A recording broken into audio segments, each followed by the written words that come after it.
या ठिकाणी एक आमदार म्हणून तर शेतकरी म्हणून माझा अनुभव सांगतो मी माझ्या शेतात टिश्यू कल्चरची भगवा डाळिंबाची रोपं घेतली विकत. मला 3 वर्षांनी कळालं ती गणेशची होती म्हणून. तुम्ही दंड किती दुसऱ्या वेळेस करणार? 25,000. एका फवारणीचा खर्च 25,000 रुपये साहेब. म्हणजे 3 वर्षानं मला कळालं ती गणेश नव्हतं, भगवा नव्हता, गणेश होता म्हणून रोप. अशा लोकांना तुम्ही प्रोत्साहन देण्यासाठी बिल आणताय का?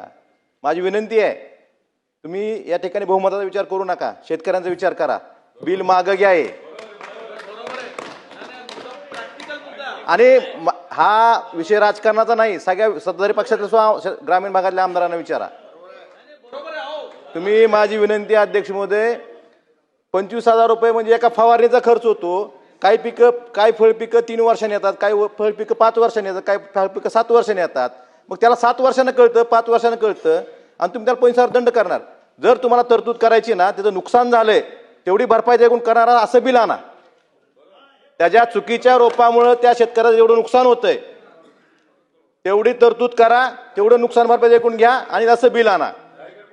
एवढी गडबड करू नका, ही बिल मागे एवढीच माझी विनंती आहे.